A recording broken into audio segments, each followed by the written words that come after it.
राधे राधे जी। कैसे हैं आप सभी लोग? आप सभी लोग स्वस्थ होंगे, कुशल मंगल होंगे। आप सभी के स्वास्थ्य और कुशल मंगल की कामना मैं ईश्वर से करती हूँ कि आप सभी लोग स्वस्थ रहें और कुशल मंगल रहें। आज बात करते हैं हम किस प्रकार से एक घर में काम करने वाली जब आती है, जिसको हम बाई कहते हैं, उसके बारे में हम बात करते हैं। एक बार शर्मा जी बर्तन साफ कर रहे थे। बर्तन साफ करते करते उनकी कमर जो है वह दर्द करने लग जाती है। जब उनकी कमर दर्द हो रही होती है, वह बड़ी ही मुश्किल से बर्तन साफ कर रहे होते हैं। उधर से घर के बाहर घंटी बजती है, तो शर्मा जी बुड़बुड़ाते हुए घंटी की तरफ, दरवाजे की तरफ चल देते हैं। दरवाज़ा खोलते हैं, वहाँ देखते हैं शर्माइन जो होती है वह आई होती है। उसके साथ एक महिला होती है और एक पड़ोसन होती है। जब वह तीनों घर के भीतर आ जाती हैं, तो शर्मा जी कमरे में चले जाते हैं और वह जो शर्माइन होती है वह पड़ोसन को और उस महिला को लेकर रसोई में चली जाती है। कुछ टाइम बाद, कुछ घंटे आधे घंटे बाद, जब वह महिला पड़ोसन जो है उस महिला को लेकर वहाँ से चली जाती है, तब शर्मा जी उससे पूछते हैं, शर्मा जी शर्माइन जी से पूछते हैं कि वह औरत कौन थी? क्या वह काम वाली थी? क्या हमारे घर का काम करेगी? शर्मा जी सोच रहे थे, अगर कोई काम वाली आ जाए तो अच्छा है, मैं तो बर्तन साफ करता करता थक गया हूँ, इसलिए अब मुझसे बर्तन साफ नहीं होते। लेकिन जो शर्माइन होती हैं वह कहती हैं कि नहीं, वह काम वाली नहीं थी, वह आई तो काम के लिए ही थी। वह तो आज डेमो क्लास देकर गई है, वह देख कर गई है कि इनको किस प्रकार से काम चाहिए।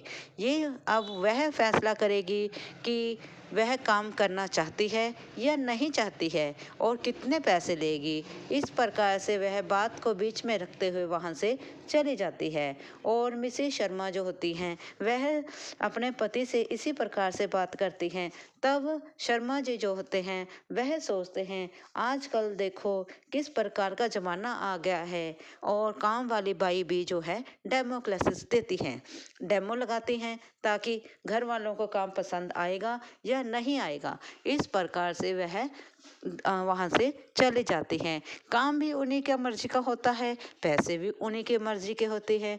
इस प्रकार से एक महिला के काम का जो है भाव है वह इस कथा में दिखाया गया है, समझाया गया है कि एक घर की जो महिला होती है वह कितनी अत्यंत जरूरी होती है और घर की महिला की देख रेख और उसकी जो खुशी की के बारे में हमें सोचना पड़े, ताकि हम अपने घर की जो महिलाएं हैं उनका हम मान सम्मान करें, उनकी इज्जत करें और उनकी देख रेख करें। हम क्या करते हैं, जब महिलाएं घर की कभी बीमार हो जाती हैं, वह खाना नहीं बना पाती हैं, लेकिन फिर भी वह बड़ी ही मुश्किल से अपने आप को खड़ा कर ना पाने के पर भी वह अपने आप से खाना बनाती हैं, अपने बच्चों के लिए, अपने परिवार के लिए खाना बनाती हैं।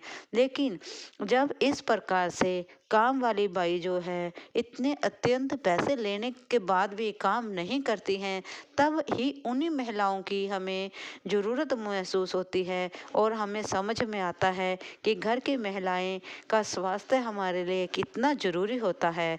इसलिए हम सभी सिर्फ यही चाहते हैं, ये नहीं है कि मैं एक महिला होकर महिला की तरफदारी कर रही हूँ, नहीं, यह आज के समाज की ज़रूरत है कि हमें अपने घर की महिलाओं की देख रेख करनी चाहिए, क्योंकि वो घर के कार्य के चलते चलते अपना ध्यान खुद रख नहीं पाती हैं। उनके पास इतना समय नहीं बचता है कि वह अपना खाना पीना या अपना ध्यान रख पाएँ। कोई तो हो, कभी तो हो, जो उसका ध्यान रखे और उसके तरफ अपनी नज़र रखे, ताकि उसने खाना खाया नहीं खाया। अगर वह बीमार पड़ जाएगी, मुश्किल तो पूरे घर को होगी। इसलिए एक ही इंसान के ऊपर जब पूरे घर की जिम्मेवारी होती है, पूरे घर के काम की जिम्मेवारी होती है, तब महिला के पास उतना समय नहीं बचता है कि वह खुद से खाना खा ले। इसलिए उन्हें कुछ समय देना पड़ता है कि भाई तुम भी खाना खा लो। इतना कहते हुए, इतना अगर हम अपने घर की महिलाओं की देख रेख इतना सा ही कर लेंगे तो हमारे लिए बहुत ही उपयोगी होगा और हमारे घर की महिलाएं स्वस्थ रहेंगी, खुशहाल रहेंगी और खुश रहेंगी, जिससे हमारे घर का माहौल भी स्वच्छ रहेगा, खुश मिजाज रहेगा और हंसी खुशी से हमारे घर का माहौल जो है वह बढ़ेगा फूलेगा। अगर आपको यह मेरी छोटी सी कथा अच्छी लगी हो तो प्लीज़ लाइक और सब्सक्राइब करें और महिलाओं के नाम पर एक सब्सक्राइब तो जरूर बनता है। ठीक है ना जी? और प्रेम से बोलें राधे राधे, राधे राधे।